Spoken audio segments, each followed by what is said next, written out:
سب ہے کہ اپنے اپنے ماحول کے اندر آپ دیکھ لیں گے کہ غلط لفظ جو ہیں وہ استعمال کیے جاتے ہیں، بھلے وہ غلط معنوں کے لیے نہ بول رہے ہوں، شرارت کے لیے نہ بول رہے ہوں، لیکن یہ ہے کہ بے احتیاطی تو ہوتی ہے، تو کوشش یہ کرنی چاہیے کہ سلیقے سے، طریقے سے، حکمت کے ساتھ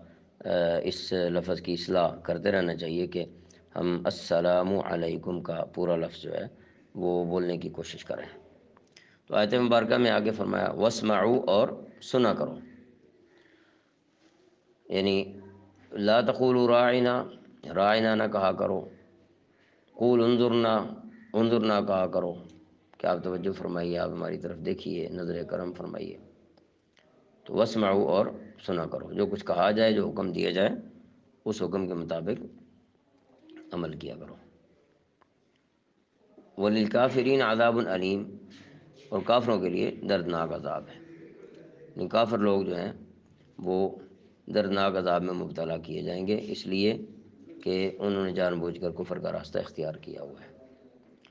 اس آیت مبارکہ میں ہماری تربیت کا کافی سامان ہے، پورا قرآن کریم ہی ظاہر ہماری تربیت کے لیے ہے۔ تو اس کے اندر خاص طور پر جو ہے جو باتیں ہمیں پتہ چلی وہ یہ ہے کہ حضور نبی کریم صلی اللہ علیہ وسلم کے آداب کا ہمیں بہت خیال رکھنا ہوگا۔ کوئی ایسا لفظ نہیں بولنا چاہیے جس میں سے کوئی ذو معنی بات نکلتی ہو، ایک مثبت پہلو ہو، ایک منفی پہلو ہو۔ تو آپ کے لیے جو بھی لفظ بولا جائے انتہائی صحیح اور درست لفظ بولا جائے۔ اور یہ بھی بات پتہ چلی کہ اگر کوئی لا علمی کی وجہ سے کوئی بات غلط کہہ دیتا ہے کسی موقع پر، یا سخت بات کہہ دیتا ہے، تو اس کی تربیت بھی کرنی چاہیے اور الفاظ کو تبدیل کر کے متبادل اچھے الفاظ جو ہے وہ پیش کرنے چاہیے، تاکہ غلط الفاظ جو ہیں ان کا استعمال کم سے کم ہو جائے۔ اور اگر کہیں تربیت کے دوران کسی لفظ کی وجہ سے کوئی نقصان ہونے کا اندیشہ ہو، تو بعض کا لفظ تو بظاہر صحیح ہو لیکن اس کی کوئی تعبیر غلط نکلتی ہو، تو اس سے بھی بچانے کی کوشش کرنی چاہیے، تاکہ صحیح معاشرے کے اندر